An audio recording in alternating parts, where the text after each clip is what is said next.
Olá, pessoas queridas do canal Paz e Bem. Estou aqui na minha terceira participação. Gostaria de me apresentar para quem ainda não me conhece. Meu nome é Mônica Mendes, eu sou carioca de nascença, baiana de coração. Faço parte do coletivo Espíritas à Esquerda, sou uma mulher negra, de pele clara, parda. Meus olhos são pretos, meus cabelos são pretos. Eu estou presa agora aqui com um coque. Sou mãe, filha, irmã, amiga, esposa e administradora de formação. Trabalho na área de TI para sistema de turismo, sou espírita desde 99. Em 2001, fundamos o Centro Espírita Casa de Oração Sementes de Luz, em Salvador, Bahia, Cosluz. Em março de 2016, criamos o coletivo Espíritas à Esquerda. Eu faço parte de diversos coletivos de mulheres e antirracistas. Eu quero sempre começar, como é de costume para mim, agradecendo ao Paz e Bem, ao canal Paz e Bem, a Carla Pavão e a Felipe, que nos ajuda na técnica, a Carla Pavão pelo convite, pela confiança. Quero agradecer a turma dos Espíritas à Esquerda da coordenação, que me dá todo o apoio e colabora, e coletivamente nós construímos sempre esse trabalho mensal para vocês, com muito amor e carinho. Minha querida Mariela, Marta e Rosângela, e Sérgio, que nos ajuda com a parte técnica. Quero prestar a minha solidariedade ao povo do Rio Grande do Sul, que está passando por essa catástrofe horrível aí, a enchente, essas inundações, tanta coisa acontecendo ao mesmo tempo, e em todas as lives que eu estou participando, fazendo os pedidos de doação.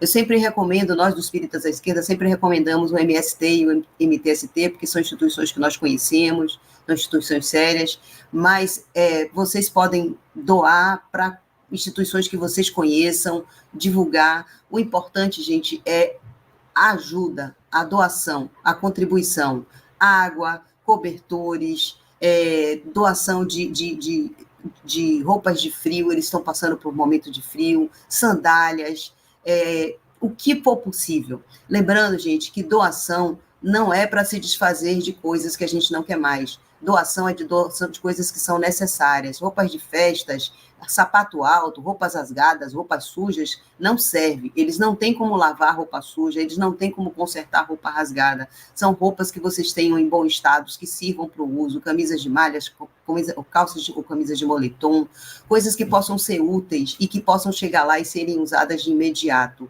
Então, assim, vamos contribuir, vamos ajudar, vamos nos colocar. Queria aproveitar e agradecer e reconhecer o trabalho maravilhoso, voluntário, de vários voluntários, várias pessoas que estão lá se prestando, doando a sua hora, doando até profissionais que estão voluntariamente trabalhando. É lógico, não posso esquecer de todo o trabalho que o governo, os municípios, o governo federal, a Defesa Civil, que todos estão prestando. Muito, muito, muito, muito obrigada e minha gratidão para todos. Vou falar também, convidar vocês para os nossos evangelhos todos aos sábados, de 9 às 10, que a gente faz todos os nossos canais, nossas redes sociais, e também convidar vocês para o nosso evento do dia 13 de julho, lá em Brasília, no Sindicato dos Bancários. Será o nosso terceiro encontro nacional do Coletivo Espíritas à Esquerda. Vá lá, vamos nos conhecer, nos abraçar, e vai ser muito, muito, muito, muito bom. Bom, nesse mês de maio, continuaremos desenvolvendo as ideias que sustentam o reino anunciado por Jesus. Vamos aproveitar esse momento, como espíritas, para refletir um pouco sobre essa proposta da tese do reino e suas relações com a questão do trabalho na nossa sociedade e das suas consequências na vida das trabalhadoras e dos trabalhadores.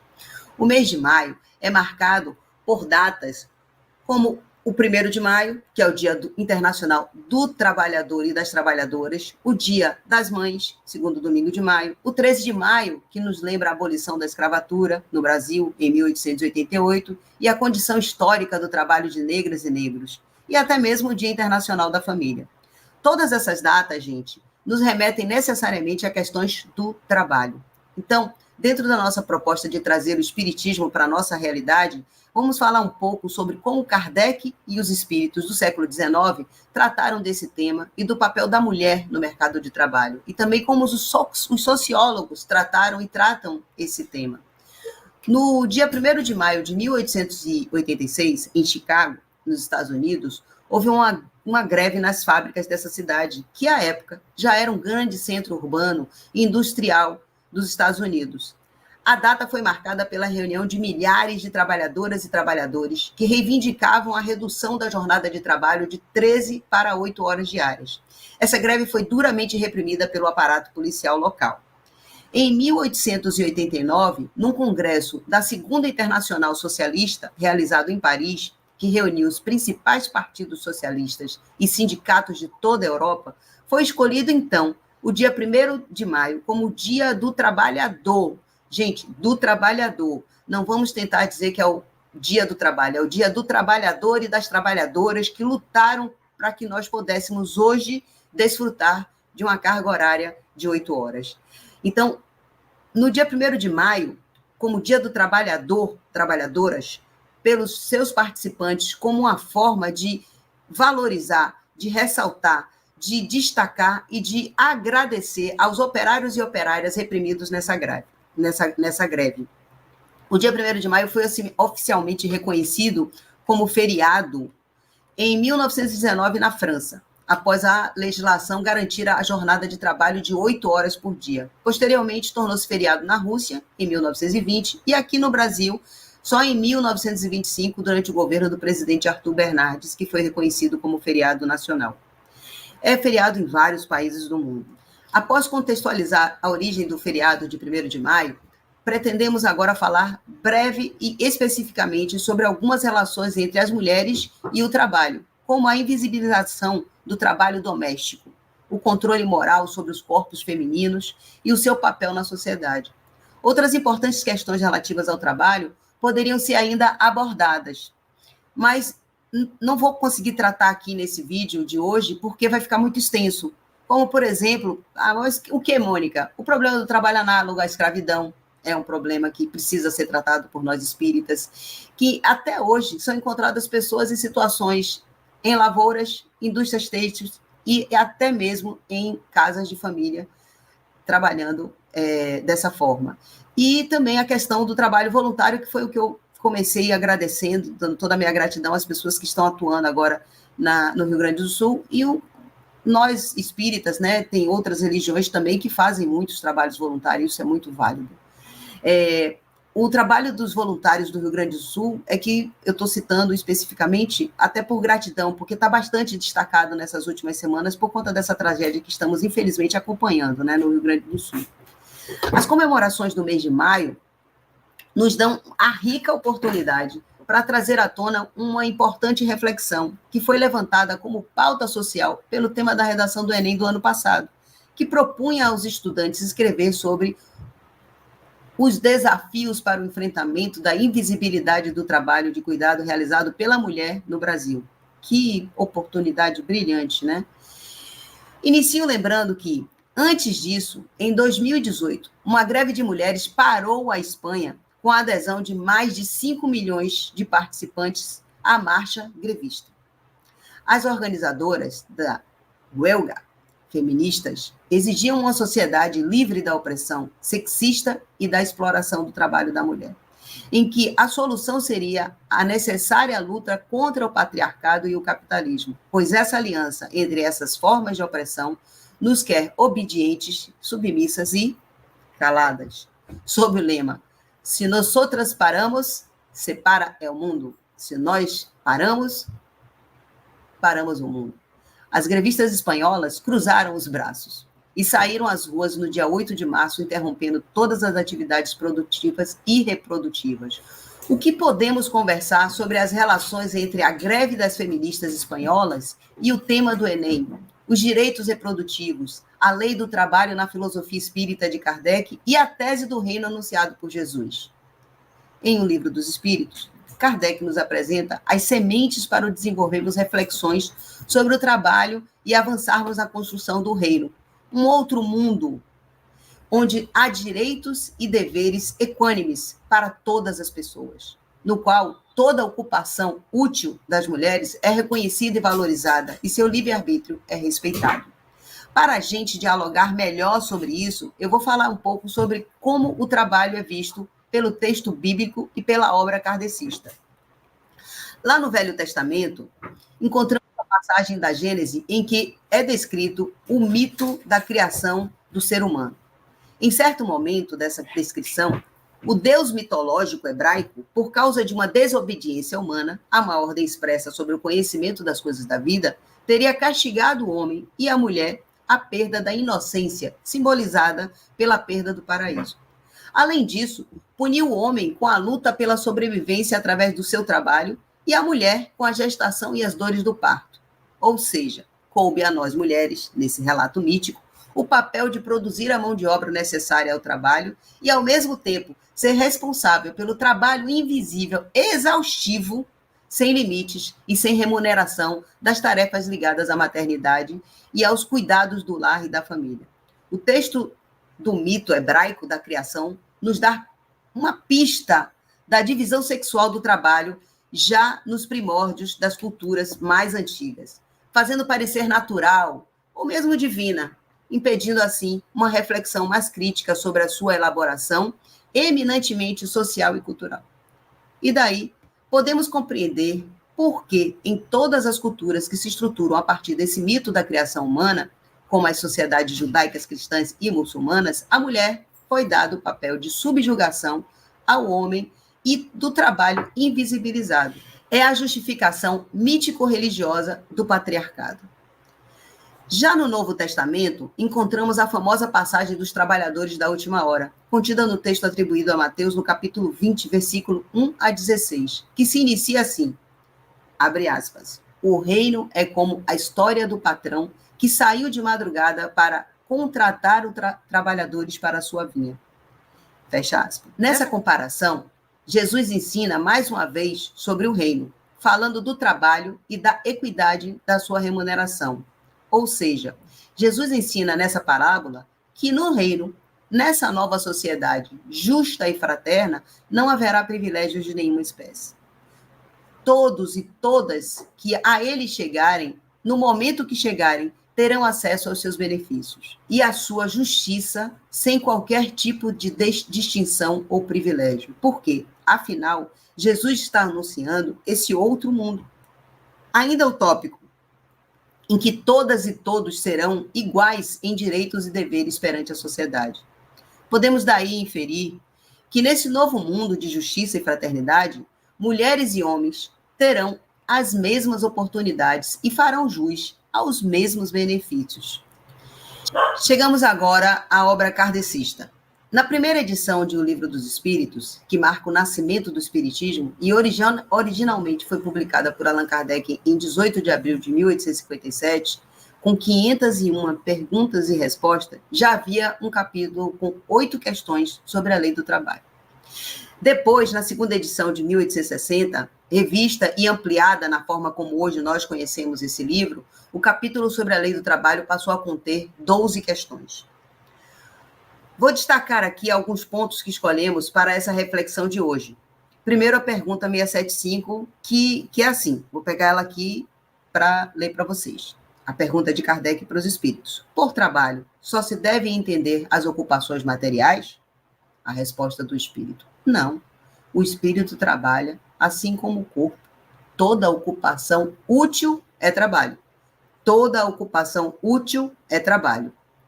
Ao afirmar que toda ocupação útil é trabalho, os espíritos estão sugerindo que as atividades domésticas cotidianas da mulher, por exemplo, que são invisibilizadas pela sociedade, são sim reconhecidas como trabalho, apesar de nós, sabemos, não serem remuneradas e não gozarem de direitos trabalhistas, como férias, carga horária máxima, descanso remunerado, direito à aposentadoria, entre tantas outras coisas que nós bem sabemos, por ser mulher, quais são as obrigações das mulheres. Será que a obrigação é só nossa? Nesse sentido, é possível estabelecer uma relação entre a visão de Kardec e a greve feminista na Espanha, que eu já citei, que denunciou a exploração do trabalho reprodutivo e do cuidado realizado pelas mulheres. Essas tarefas invisibilizadas, que, segundo as autoras do livro O Feminismo para 99%, é desempenhado pelo trabalho determinado pelo gênero e não remunerado na sociedade capitalista. São essas também as ocupações úteis, das quais Kardec fala, e o capital se beneficia, mas não paga. são elas que sustentam a sociedade patriarcal e o capitalismo há séculos, porque se não fossem as mulheres, os homens não poderiam sair para trabalhar. Se não fossem as mulheres, as crianças não eram criadas e educadas, a roupa não estava lavada e a comida não estava feita, e a casa não estava limpa. Merece também um comentário, gente, com a questão 683, que diz o seguinte: qual o limite do trabalho? É a pergunta 683. Qual o limite do trabalho? Aí o Espírito responde, gente: o das forças. Quanto ao resto, Deus deixa livre o homem. Essa resposta pode nos remeter à ideia de que o indivíduo deve trabalhar à exaustão, ou seja, enquanto houver forças, deve o trabalhador produzir, relegando o descanso, como posto na questão 682, à mera reparação das forças do corpo. Essa era, infelizmente, a dura realidade das trabalhadoras e dos trabalhadores, incluindo crianças, nas indústrias europeias do século XIX, assim como entre as pessoas submetidas ao horror humano da escravização durante o período da implantação do sistema capitalista. É preciso ressaltar que, atualmente, se entende que as pessoas precisam também de tempo adicional, além do trabalho e do descanso do corpo, para atividades lúdicas e de lazer, bem como para estar com suas famílias e amigos, familiares e amigos. Portanto, a resposta dada pelo Espírito, apesar de ser, para o momento de Kardec, um avanço diante da excessiva exploração do trabalho em que se vivia, de certa forma, também limitava o avanço das conquistas dos direitos trabalhistas, já que propunha a atividade laboral até o limite das forças do corpo. Ainda nesse capítulo, gente, sobre o trabalho, o próprio Kardec faz alguns comentários que valem ser analisados aqui, falando sobre a desordem econômica que, vez por outra, acomete a sociedade, causando miséria e problemas diversos. Kardec afirma não serem as leis da economia suficientes para dar a solução adequada, pois, para ele, seria a educação moral. Veja o que ele fala. Não nos referimos, porém, à educação moral pelos livros, e sim a que consiste na arte de formar os caracteres, a que incute hábitos. Portanto, a educação é o conjunto dos hábitos adquiridos. Bem, a verdadeira solução para os graves problemas sociais, pois, ainda segundo ele, Kardec, seria educar moralmente os trabalhadores e as trabalhadoras, únicos responsáveis pela miséria que os acometia, já que, segundo Kardec, a desordem e a imprevidência são duas chagas que só uma educação bem entendida pode curar. Gente, o que esse texto de Kardec está afirmando com todas as letras é que os problemas sociais não são causados pela exploração do trabalho feito pelo sistema capitalista de produção, e sim pela imprevidência da população trabalhadora. Ou seja, para Kardec, a culpa da miséria e da opressão sofrida é das próprias pessoas que vivem. Segundo ele, sem princípios, sem freio, e entregues aos seus próprios instintos. Gente, para ele, a culpa é da vítima. Vale ressaltar que outros pensadores dessa mesma época de Kardec e até anteriores a eles já enxergavam o problema da situação da exploração do trabalho de outra forma, identificando o próprio sistema capitalista como o único responsável pela miséria do povo e precariedade das condições de trabalho. Precariedade. Podemos citar obras da dupla Karl Marx e Friedrich Engels, como Os Manuscritos Econômicos e Filosóficos, que é de 1844. A Sagrada Família, também de 1844. A Ideologia Alemã, de 1845. O Manifesto do Partido Comunista, de 1848. E, é claro, o Capital, cuja primeira edição foi lançada em 1867. Além da dupla Karl Marx e Friedrich Engels, nós temos também o Proudhon, com suas obras conhecidas como O que é a Propriedade, em 1840, e A Filosofia da Miséria, em 1846. Além de outras obras e outros autores, como Charles Fourier, Ludwig Feuerbach e Bruno Bauer. Então, assim, existia já um outro conhecimento, já existiam outras vozes da ciência, da sociologia, que já trazia o problema que a sociedade estava vivendo. Além de falar do trabalho como uma lei divina nesse capítulo específico, há também no capítulo sobre a lei da igualdade a fala sobre o papel distinto de mulheres e homens na sociedade, contida na famosa questão 822, já citada por mim nos vídeos anteriores aqui publicados no canal Paz e Bem, que afirma ser a igualdade entre os gêneros apenas de direitos, não de função. Diz o texto de Kardec, dos direitos sim, das funções não. Preciso é que cada um esteja no lugar que lhe compete. Ocupe-se do exterior o homem e do interior a mulher. Cada um de acordo com a sua aptidão. Eu já disse e repito, lugar de mulher é onde ela quiser. E aí é muito estranho essa fala diante que nós tínhamos nessa época já mulheres trabalhando. O que vemos aqui é o espírito respondendo a Kardec que mulheres e homens têm papéis diferentes na sociedade e que esses papéis são referenciados pelo lar. Mulheres cuidam do seu interior e os homens do seu exterior. Mas o que eu gostaria de trazer aqui hoje é uma reflexão adicional sobre esse mesmo tema que está nesse texto, que esse texto nos traz. Emancipação das Mulheres nos Estados Unidos, publicado na Revista Espírita de junho de 1867, que contém comentários de Allan Kardec e uma comunicação espiritual bastante interessante. Nesse artigo, Kardec inicialmente apresenta algumas notícias da imprensa internacional sobre as conquistas sociais e políticas de mulheres, principalmente em relação ao trabalho de mulheres no serviço público em Nova York e o direito ao voto dado às mulheres pelo estado de Wisconsin, já em 1867, sendo provavelmente o primeiro local a permitir o voto feminino que se tem notícia no mundo. Após as notícias transcritas no artigo da Revista Espírita, Kardec faz comentários que merecem ser analisados para serem depois comparados com a mensagem mediúnica também transcrita no mesmo artigo. É importante destacar que nesses comentários escritos por Kardec em 1867, podemos ver a mesma opinião já lida em Um Livro dos Espíritos desde 1857. 10 anos depois, vemos que a forma de pensar do sistematizador do espiritismo não mudou em quase nada, pois entende que, apesar de homens e mulheres terem os mesmos direitos, devem exercer atividades distintas em função das características do gênero de cada um. Como quando diz, por exemplo, que há, pois, atribuições bem caracterizadas, conferidas a cada sexo pela própria natureza. E as atribuições implicam deveres especiais que os sexos não poderiam cumprir eficazmente saindo de seu papel. E sobre a luta das mulheres para exercer quaisquer atividades que queiram, diz Kardec, ora, é para temer, e é o que ocorrerá. Que na febre da emancipação que atormenta, a mulher se julgue apta a preencher todas as atribuições do homem e que, caindo num excesso contrário, depois de ter tido muito pouco, queira ter em demasia. Olha a fala de Kardec.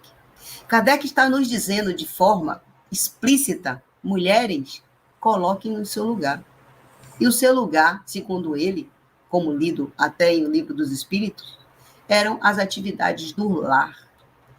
Mas apesar dessa opinião de Kardec, mulheres e crianças trabalhavam em absurdas jornadas nas fábricas europeias daquele período em que ele vivia, mostrando que sua forma de pensar, já naquela época, não estava alinhada com a realidade.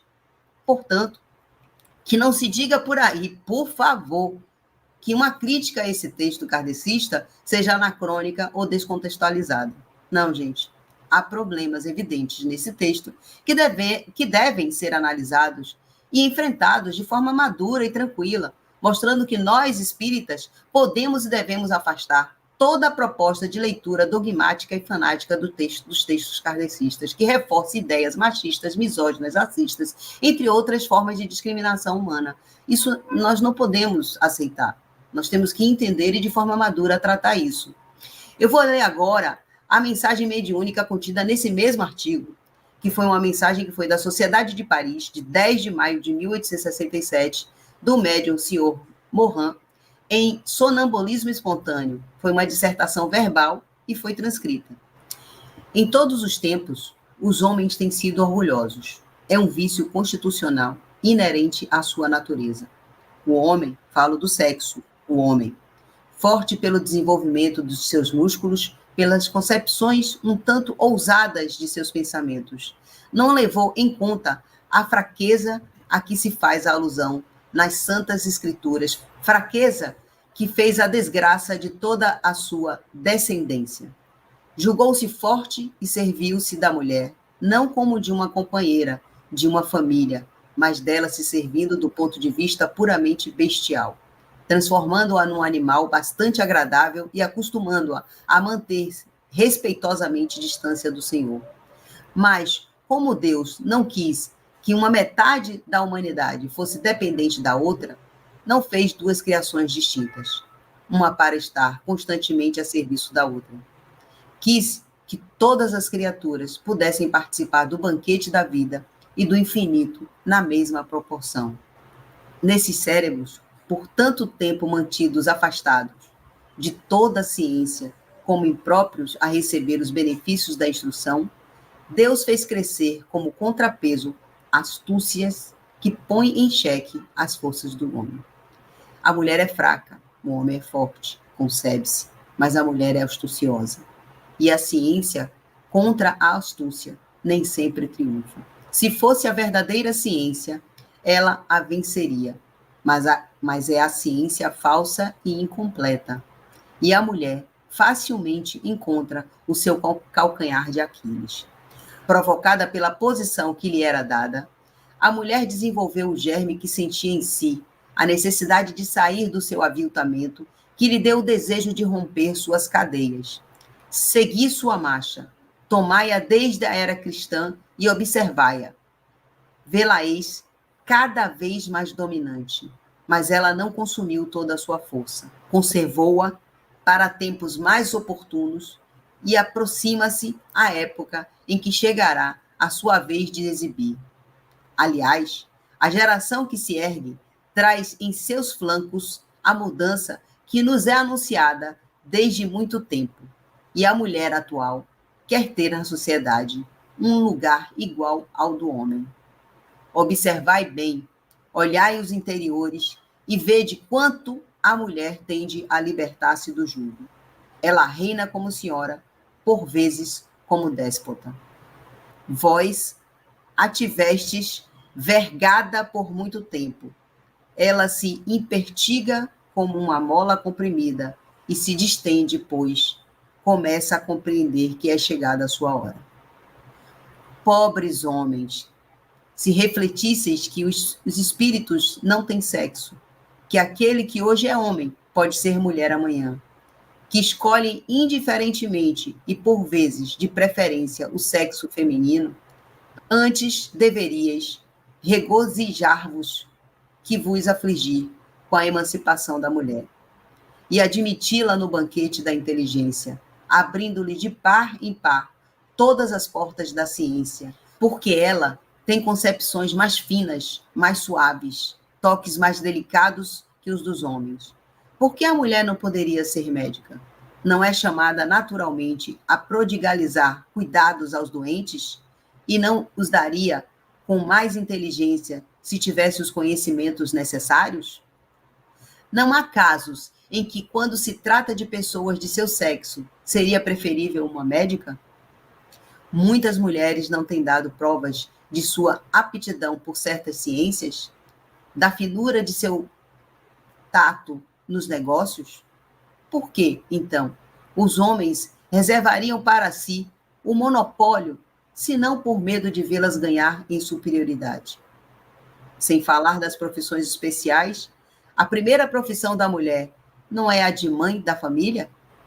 Ora, a mãe instruída é mais apta para dirigir a instrução e a educação de seus filhos, e ao mesmo tempo que alimenta o corpo, pode desenvolver o coração e o espírito, sendo a primeira infância necessariamente confiada aos cuidados da mulher. Quando esta for instruída, a regeneração social terá dado um passo imenso, e é o que será feito. A igualdade do homem e da mulher teria ainda outro resultado: ser senhor Ser forte é muito bom, mas é também assumir grande responsabilidade.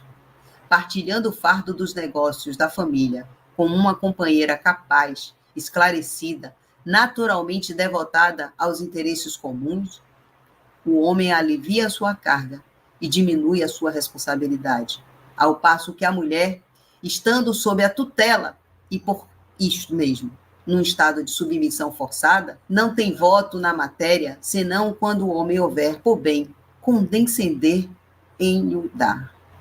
Disse que as mulheres são muito tagarelas e muito frívolas. Mas de quem é a falta, senão dos homens, que não lhes permite a reflexão?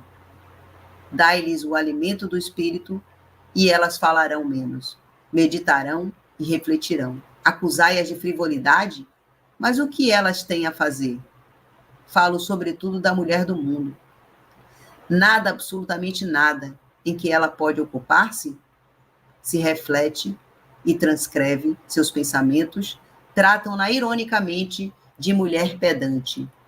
Se cultiva as ciências ou as artes, seus trabalhos não são levados em consideração, salvo raríssimas exceções, e, contudo, como o homem, ela precisa de emulação.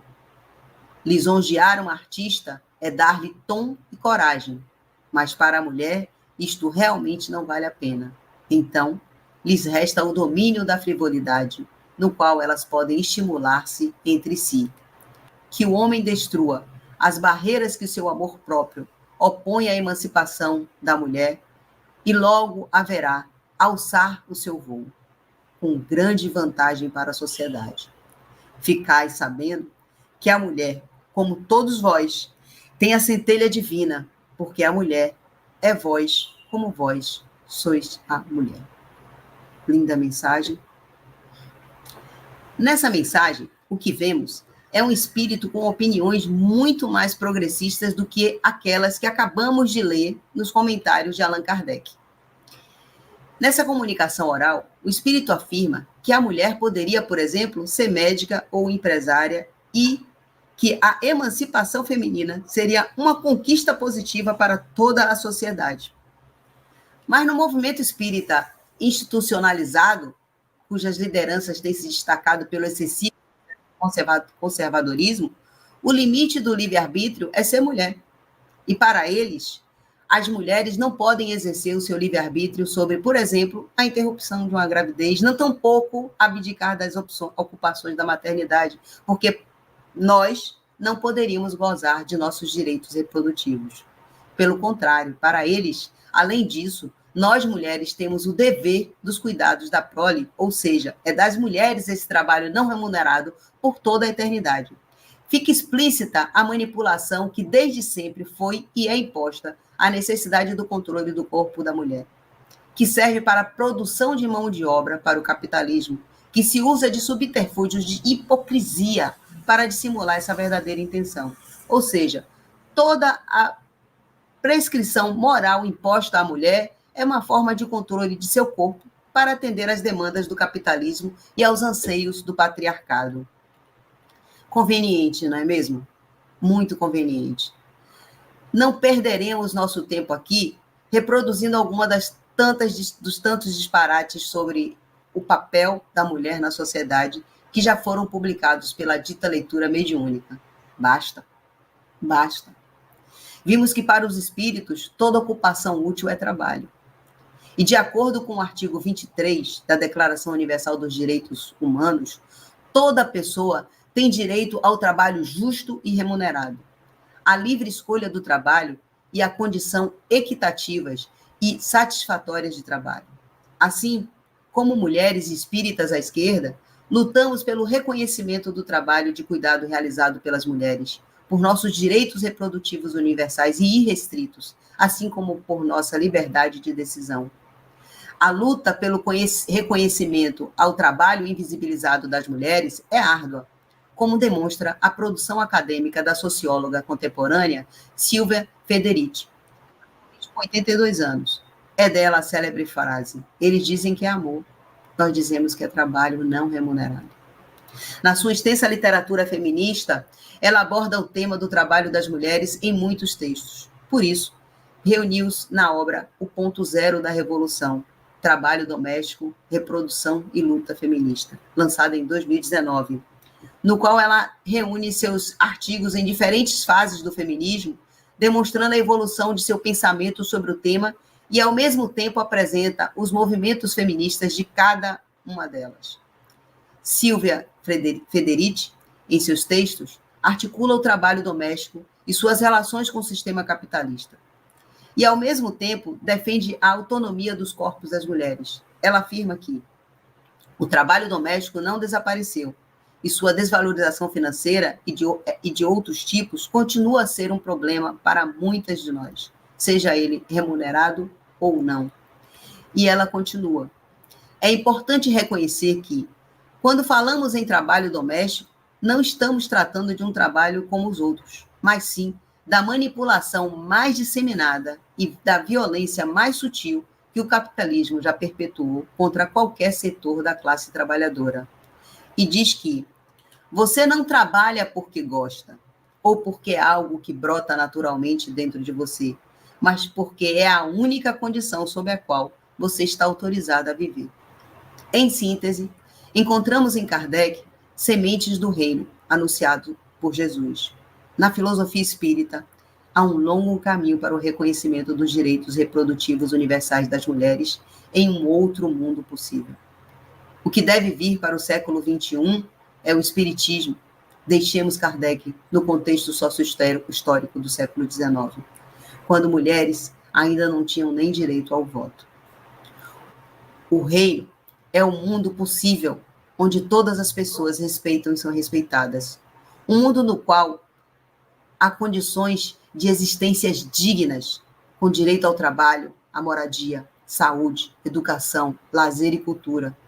No reino, as mulheres são reconhecidas e valorizadas por todo o trabalho que permaneceu invisibilizado por séculos, cujos lucros estão nas mãos de apenas 1% da população mundial atualmente.